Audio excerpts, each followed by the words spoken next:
اس لیے سلسلہ نقشبندیہ میں صحبت کی بہت اہمیت ہے.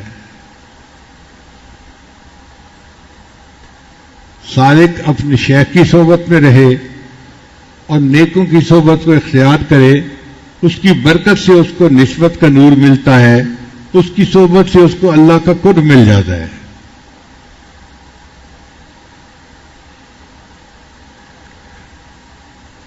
حضرت خواجہ سراج الدین رحمۃ اللہ علیہ کا ایک مرید تھا، ان پڑھ تھا، نوجوان تھا اور بڑا صحت مند تھا. اس کا نام تھا فتح علی. لیکن چونکہ جاہل تھا، نہ قرآن پاک آتا تھا نہ کچھ اور آتا تھا، تو لوگ اس کو فتو فتو کہتے تھے. خواجہ سراج الدین رحمۃ اللہ سے اس کو بہت محبت تھی، عاشق صادق تھا. سون سکیسر میں ایک علاقہ ایسا ہے کہ جہاں گرمیوں میں بھی موسم بہت ٹھنڈا رہتا ہے، بہار جیسا موسم رہتا ہے. ہمارے حضرت رحمۃ اللہ علیہ کی پیدائش اسی علاقے کی ہے. تو وہاں کا ایک رئیس تھا جو حضرت خواجہ سراج الدین رحمۃ اللہ علیہ سے بیعت تھا.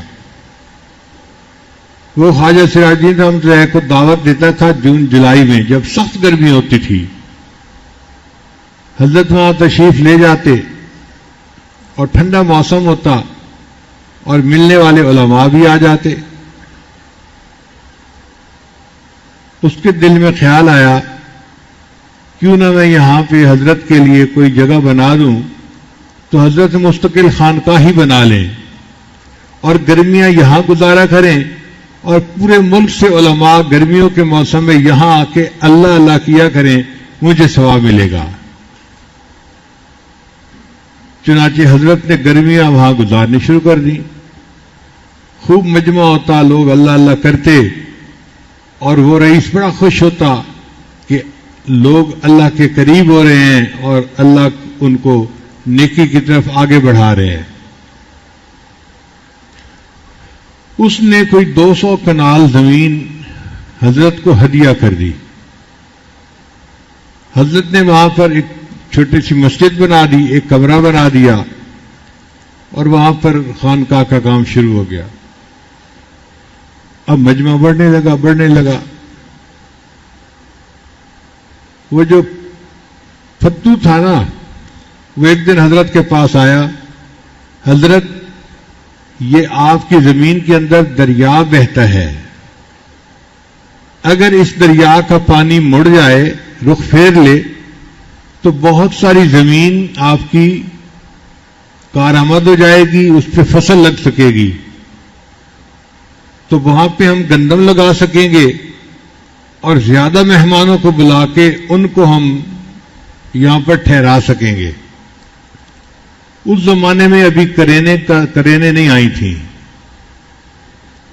یہ جو پہاڑ توڑنے والی ہوتی ہیں نا، پتھر توڑنے والی کرینے، زلزال، مرغا مشین جس کو کہتے ہیں، تو مرغا مشین اس زمانے میں نہیں آئی تھی. تو حضرت نے فرمایا کہ بھئی پہاڑ کا توڑنا تو بہت مشکل کام ہے.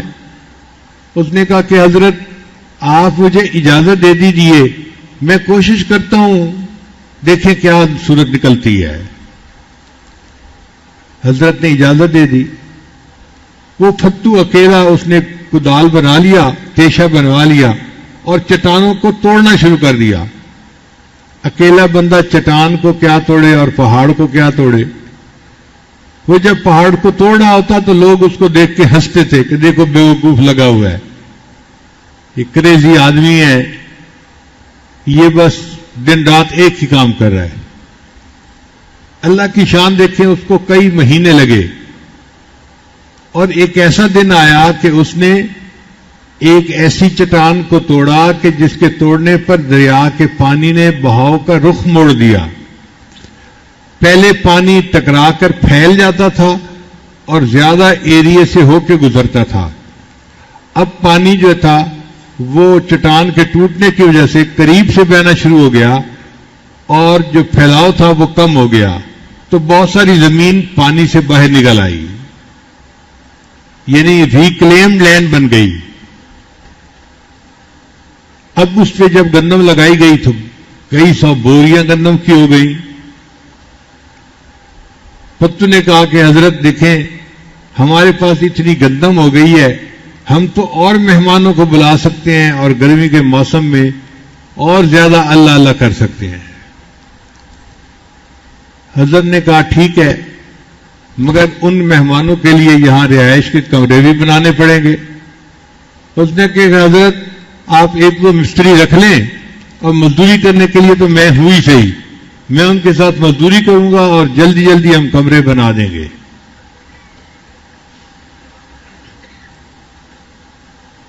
دو مستری آ گئے اور فتو نے ان کے ساتھ مل کے کام کرنا شروع کر دیا اور تیزی سے کمرے بننے شروع ہو گئے.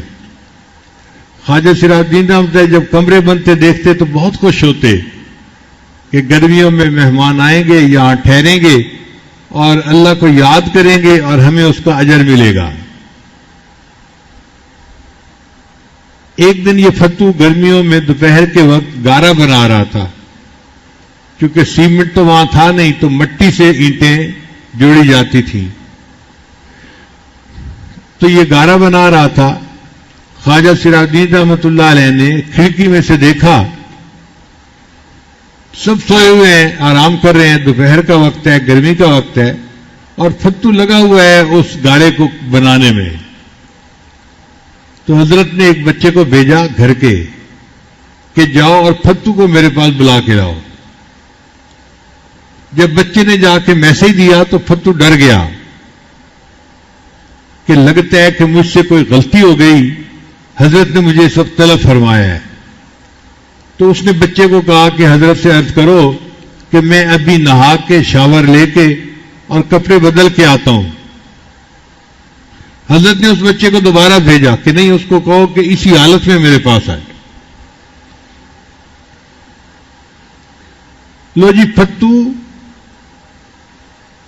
گارے کے اندر لچڑا ہوا اسی حال میں ان کے سامنے آیا.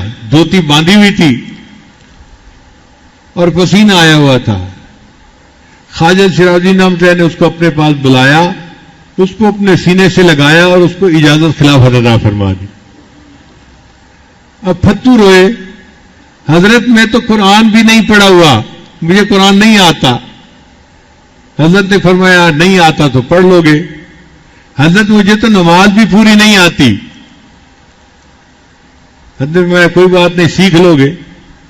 حضرت میں تو اس قابل نہیں ہوں.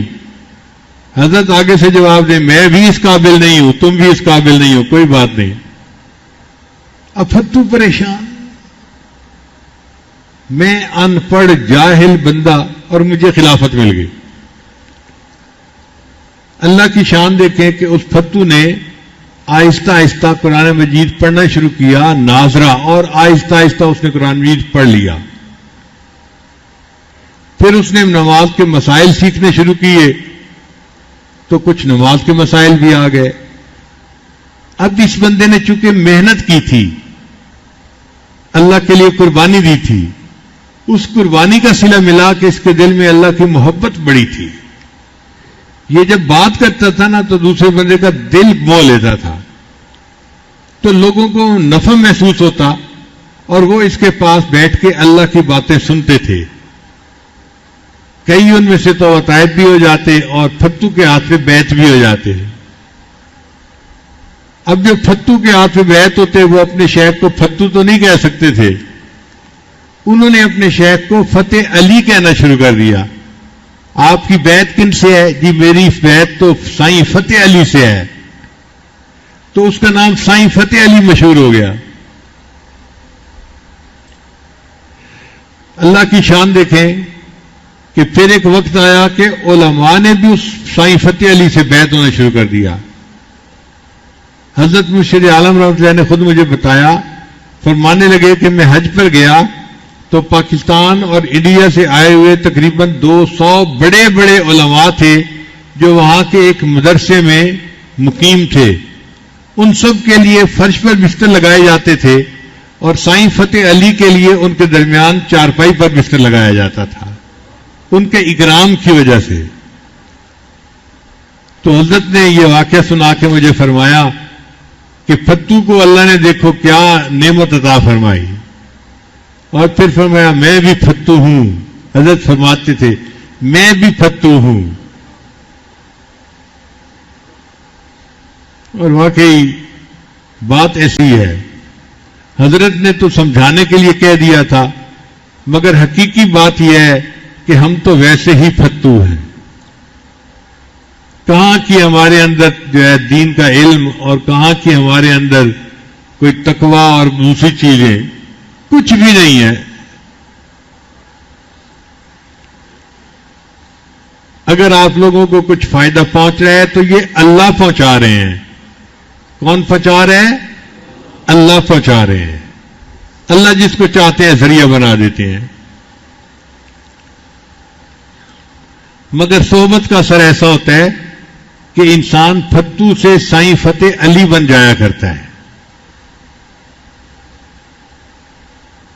اللہ ہمیں بھی اللہ والوں کی صحبت عطا فرمائے، اور ہمارے دل کی ظلمت کو اللہ دور کرے، اور ہمیں اللہ تعالیٰ اپنے مقرب بندوں میں شامل فرمائے.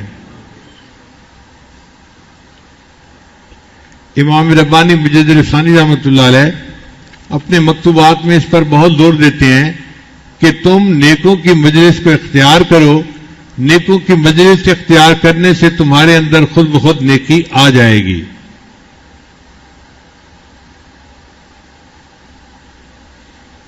حضرت خواجہ فضل علی قریشی رحمۃ اللہ علیہ کا ایک مرید تھا، دیہاتی تھا، اور بہت عاشق صادق تھا. عالم نہیں تھا، مگر اس کے اندر ذکر کی وجہ سے انوارات بہت تھے. حضرت سے بہت محبت کرتا تھا.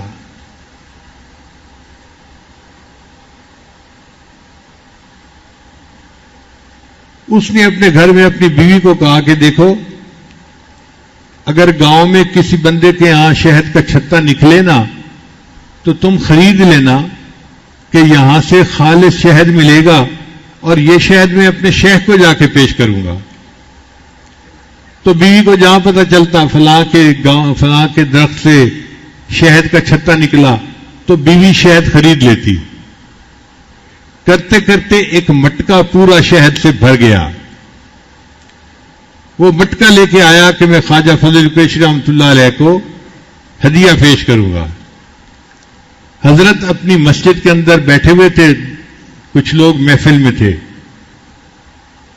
اس نے سر پہ مٹکا اٹھایا ہوا ہے مٹی کا، اور جیسے ہی آیا اور شیخ کے اوپر اس کی نظر پڑی تو محبت نے جوش مارا، اور اس سے بیلنس قائم نہ رہ سکا.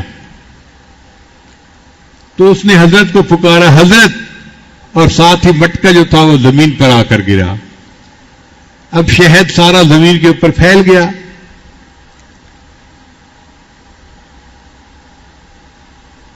اب حضرت مسکرا رہے ہیں اور شعر پڑھ رہے ہیں، گھڑے برن سہیلیاں رنگ رنگ دے گھڑے، بھریا او دا جانیے جے دا توڑ چڑھے.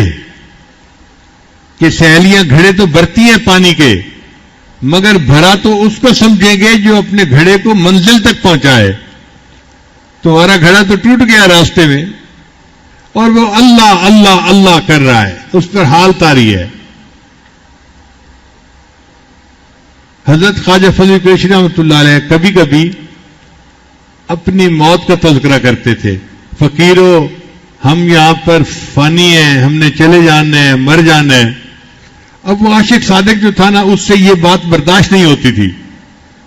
حضرت فرمانے لگے کہ وہ ایسا عاشق صادق تھا کہ ایک دن حضرت موت کا تذکرہ کر رہے تھے تو بیٹھا بیٹھا اٹھ کے آیا، اور آ کے اس نے حضرت کے منہ کے اوپر ہاتھ رکھ دیا. کہتے ہیں چپ کرو پیرا کہ مرن مرن لائے ہوئے، کہ پیر صاحب چپ کریں، کیا آپ نے مرنا مرنا لگایا ہوا ہے. اس سے برداشت نہیں ہوتا تھا کہ حضرت کہہ کیوں رہے ہیں کہ میں نے فوت ہو جانا ہے. بچھڑنا اس کے لیے گویا ایک بہت بڑا صدمہ تھا. حضرت مرشد عالم فرماتے ہیں کہ عشاء کا وقت تھا، ہم مسجد کے سین میں بیٹھے ہوئے تھے. وہ محفل میں سے اٹھ کے آیا اور حضرت کو کہنے لگا حضرت سانپ آ رہا ہے، حضرت سانپ آ رہا ہے. سارے حیران کہ یہ کیا کہہ رہے ہیں. حضرت سانپ آ رہا ہے، حضرت سانپ آ رہا ہے۔ حضرت نے اس سے پوچھا تم کیا کہنا چاہتے ہو؟ حضرت اجازت ہو تو میں پکڑ کے لاؤں؟ حضرت نے فرمایا ہاں لے آؤ۔ وہ بھاگا ہوا گیا سب کے سامنے، اور جہاں نمازیوں کے جوتے پڑے تھے نا، وہاں سے کوئی 2 میٹر لمبا سانپ پکڑ کے لے کے آ گیا، اور جیسے رسی اٹھائی ہوتی ہے نا، اس طرح سانپ کو اٹھایا ہوا۔ حضرت یہ دیکھو میں سانپ پکڑ کے آ گیا ہوں۔ پھر پوچھنے لگا حضرت اب اس کو میں چھوڑ آؤں یا مار دوں؟ حضرت نے فرمایا چھوڑ آؤ، کہیں بہتر ہے۔ وہ سانپ کو پکڑ کے لے گیا اور کہیں چھوڑ کے آ گیا، سانپ نے اس کو کاٹا نہیں۔ ایسا عاشق صادق تھا۔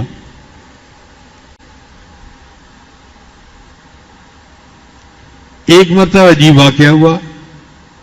خواجہ فضل قریشی رحمۃ اللہ نے قریب کی بستیوں میں ٹائم دیا ہوا تھا کہ میں فلاں دن 2 دن کے لیے فلاں بستی میں آؤں گا، پھر 1 دن فلاں بستی میں، پھر 2 دن فلاں بستی میں، اس طرح گاؤں کے پروگرام تھے۔ جب خواجہ فضل قریشی رحمۃ اللہ علیہ جانے لگے تو اس دن گھر میں اماں جی بیمار تھیں، تو حضرت کا دل بڑا غمزدہ تھا کہ میں بیوی کو ایسے ہی چھوڑ کے جا رہا ہوں، اگر ٹائم نہ دیا ہوتا تو میں یہاں رہتا اور ان کے علاج معالجے کا بندوبست کرتا، ان کو فائدہ ہوتا، مگر چونکہ لوگ منتظر ہیں تو مجھے جانا ہے۔ تو حضرت اللہ توکل سفر پہ نکل پڑے۔ ایک دن ایک بستی میں، دوسرے دن دوسری بستی میں، چند بستیوں میں ٹائم گزارا تو 4-5 دن کا وقت گزر گیا۔ حضرت ایک بستی میں پہنچے تو دل بڑا غمزدہ، وہ پھتو آ گیا۔ حضرت آج اتنے غمزدہ آپ کیوں ہیں؟ حضرت نے فرمایا کہ بھئی دیکھو میرے اہل خانہ بیمار تھے جب میں چلا تھا، اور 4-5 دن گزر گئے، مجھے نہیں پتا بیماری بڑھ گئی ہے یا کم ہو گئی ہے، اس لیے میرا دل غمزدہ ہے کہ کوئی طریقہ ہوتا کہ میں اپنے اہلیہ کا حال معلوم کر لیتا اور مجھے تسلی ہو جاتی۔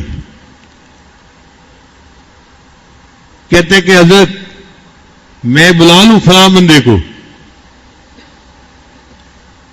اس نے لنگر کا جو انچارج تھا نا، ایک بندہ احمد بخش اس کا نام تھا، اس کا نام لیا۔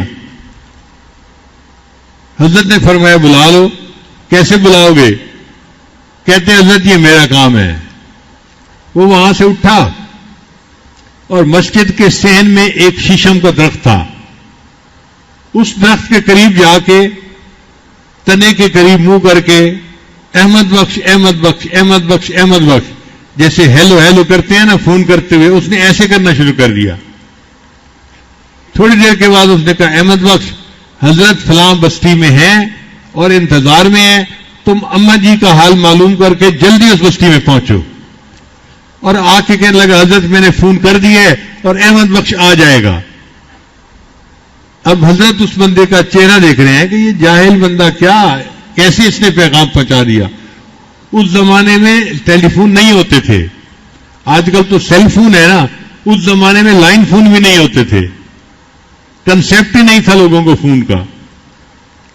تو حضرت بڑے حیران کہ بھئی اس نے کیسے پیغام دیا۔ ظہر کا وقت ہو گیا تو ظہر کے وقت حضرت وضو کر رہے تھے، اتنے میں وہ احمد بخش جو تھا نا مسجد میں داخل ہوا، اور احمد بخش کو مسجد میں دیکھ کر وہ جو عاشق صادق تھا اس نے تو چھلانگیں لگانی شروع کر دی۔ حضرت دیکھو احمد بخش آ گیا، احمد بخش آ گیا، احمد بخش آ گیا۔ حضرت نے فرمایا بھائی اتنا شور مچا رہے ہو، اسے آنے دو، مجھے بات تو کرنے دو اس سے۔ خیر احمد بخش آ گیا۔ حضرت نے پوچھا بھائی کیسے آنا ہوا؟ کہنے لگا حضرت آپ کے اہلیہ کی طبیعت بہت بہتر ہے اور انہوں نے پیغام دیا ہے کہ آپ اپنا پروگرام مکمل کر کے آئیں، میں بالکل ٹھیک ہوں، پریشان نہ ہو۔ حضرت نے فرمایا بھائی جھوٹے جی پیغام پہنچا کیسے؟ کہنے لگا حضرت یہ نہ پوچھو آج میرے ساتھ کیا بنی۔ حضرت نے فرمایا بتاؤ تو صحیح۔ کہنے لگا حضرت صبح کا وقت تھا، میں باہر نکلا اپنی بستی سے کہ قضائے حاجت سے فارغ ہوتا ہوں دیہات میں، میں جو ایک درخت کے قریب جا کے بیٹھنے لگا تو درخت میں سے آواز آئی احمد بخش احمد بخش احمد بخش احمد بخش۔ کہنے لگا میں تو ڈر گیا، کوئی جن بیٹھا ہوا ہے جو میرا نام جانتا ہے، میں بھاگا وہاں سے۔ اب میں دوسری جگہ جا کے کھڑا ہوا تو قریب کے درخت سے پھر آواز آئی، احمد بخش، احمد بخش، احمد بخش۔ میں جہاں جاتا ہر درخت سے احمد بخش کی آواز آتی۔ میں تو پسینے میں نہا گیا۔ پھر میں نے دیکھا کہ یہ آواز تو اس عاشق صادق کی ہے، تو میں نے ہمت کر کے جواب دیا عاشق صادق کو کہ اچھا تو کہنا کیا چاہتا ہے؟ تو اس نے میرے ساتھ بات کی، حضرت فلاں بستی میں ہیں اور اپنی اہلیہ کی حالت معلوم کرنا چاہتے ہیں، تم معلوم کر کے جلدی وہاں پہنچ جاؤ۔ میں وہاں سے گھر آیا، اماں جی کا حال معلوم کیا اور معلوم کر کے پیدل چل کے اب میں آپ کے پاس حاضر ہو چکا ہوں۔ یہ عاشق صادق صاحب تھے۔ ایک مرتبہ حضرت قریشی رحمۃ اللہ علیہ دین پور گئے۔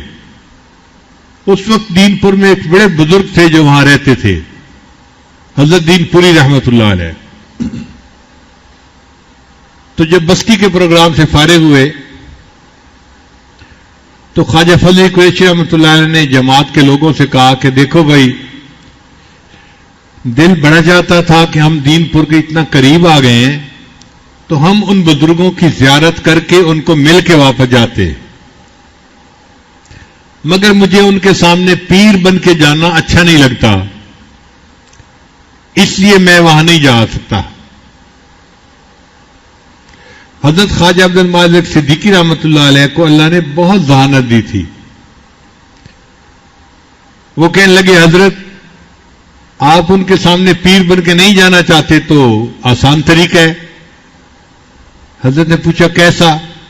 حضرت یہ آپ کے قریب جو 3-4 پٹھان حضرات ہیں نا جو شیخ الحدیث ہیں، چہرے چمکتے ہیں، گورے چٹے، ان کو اپنا عمامہ پہنا دیں، دوسرے کو اپنی واسکٹ پہنا دیں اور تیسرے کے ہاتھ میں اپنا عصا دے دیں اور ان کو آگے کر دیں تو یہ تینوں پیر نظر آئیں گے، اور خود ٹوپی سر پہ لے لیں اور سادہ کپڑوں میں مجمع کے درمیان جا کے مسافہ کر کے واپس آ جائیں۔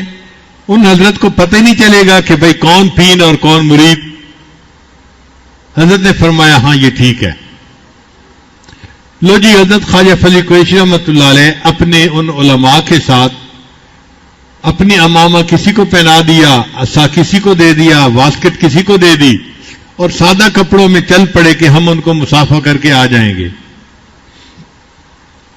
اب اللہ کی شان دیکھیں کہ ان کو کسی نے اطلاع نہیں دی تھی، لیکن ان بزرگوں کو حضرت دین پوری رحمۃ اللہ علیہ کو الہاماً اللہ نے بتلا دیا ایک اللہ والا آپ سے ملاقات کے لیے آ رہا ہے۔ تو حضرت دین پوری رحمۃ اللہ علیہ اپنی جماعت کو لے کر بستی کے باہر استقبال کے لیے آ گئے۔ اب یہ جماعت جا رہی ہے اور حضرت کھڑے ہیں استقبال کے لیے۔ کوئی 25-30 بندوں کا مجمع تھا جو جا رہا تھا، اور آگے آگے وہ سب عمامے والے اور گورے چٹے جو پیر نظر آتے تھے وہ لوگ تھے۔ چنانچہ وہ سب حضرت کے پاس گئے تو حضرت دین پوری جو تھے انہوں نے یوں کرنا شروع کر دیا۔ لوگ آتے گئے اور الگ الگ ہوتے گئے حتیٰ کہ جب حضرت فضل قریشی رحمۃ اللہ آئے تو دین پوری رحمۃ اللہ نے ان کو سینے سے لگا لیا۔ اور جب ان کو سینے سے لگا لیا تو وہ جو عاشق صادق تھا نا اس کو جوش چڑھ گیا۔ وہ کہنے لگا او پیرا تو چھپنا بھی چاہے تو چھپ نہیں سکتا، تو چھپنا بھی چاہے تو چھپ نہیں سکتا۔ تو حضرت قریشی رحمۃ اللہ حیران تھے کہ دیکھو اس بندے کی کیا کیفیت ہے۔ تو اس بندے نے اپنی محبت کی وجہ سے حضرت سے وہ فیض پا لیا تھا جو کئی بڑے بڑے علماء بھی نہیں حاصل کر سکے تھے۔ تو صحبت کی تاثیر ہوتی ہے، انسان کے اندر اگر محبت ہو اور صحبت ہو تو اس کے بدلے اللہ اس کو نسبت کا نور عطا فرما دیتے ہیں۔ اس لیے ہمارے سلسلے میں صحبت کی بہت زیادہ اہمیت ہے۔ ویسے بھی حدیث پاک میں آتا ہے المرء مع من احبا، بندہ قیامت کے دن اسی کے ساتھ ہوگا جس سے اس کو محبت ہوگی۔ دنیا میں محبت ہے تو انسان کو اپنے شیخ کی صحبت عطا فرما دیتے ہیں۔ اگر یہ محبت کامل ہوئی تو آخرت میں بھی انسان کا فیصلہ اسی کے ساتھ ہوگا۔ حدیث مبارکہ میں آتا ہے من احب قوما علی اعمالہم حشر بہم، کہ جس بندے نے کسی قوم سے ان کے عملوں کی وجہ سے محبت کی، اللہ قیامت کے دن اسی قوم کے ساتھ اس بندے کا حشر کریں گے، اگرچہ اس کے عمل اتنے اچھے نہیں ہوں گے۔ اب آپ بتائیے کہ ہمیں اللہ والوں سے اس لیے محبت ہے کہ وہ اللہ والے ہیں، یہی وجہ ہے نا؟ بتائیے بھائی، کوئی کاروبار تو نہیں نہ ہوتا، نہ کوئی دنیا کی غرض ہوتی ہے، محبت کی وجہ کیا ہوتی ہے؟ اللہ کی محبت ہوتی ہے، وہ اللہ سے محبت کرتے ہیں، اس وجہ سے ہم ان سے محبت کرتے ہیں۔ تو من احب قوما علی اعمالہم میں ہم شامل ہوں گے۔ اللہ فرماتے ہیں حشر بہم، ان لوگوں کو ہم قیامت کے دن ان اللہ والوں کے ساتھ حشر کریں گے، اس محبت کی وجہ سے جو ان کو ان کے ساتھ تھی۔ اگر اس محبت کی وجہ سے ہمارا قیامت کے دن ان اللہ والوں کے ساتھ حشر ہوتا ہے تو بچائیے اس سے بڑی خوش نصیبی اور کیا ہو سکتی ہے؟ پھر موت سے کیا ڈرنا، بجائے اس کے کہ موت کل آئے ہمیں آج آ جائے۔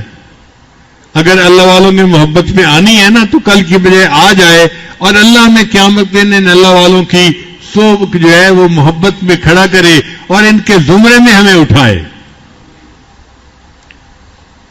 تو دعا ہے اللہ تعالیٰ ہمیں اپنی زندگی اللہ والوں کی صحبت میں گزارنے کی توفیق عطا فرمائے، اور اللہ ہمیں ان کے رنگ میں اچھی طرح رنگ دے، اور ہمیں اللہ تعالیٰ اس محبت کے صدقے قیامت کے دن اللہ والوں کے خدام میں شامل فرمائے۔ وآخر دعوانا ان الحمد للہ رب العالمین۔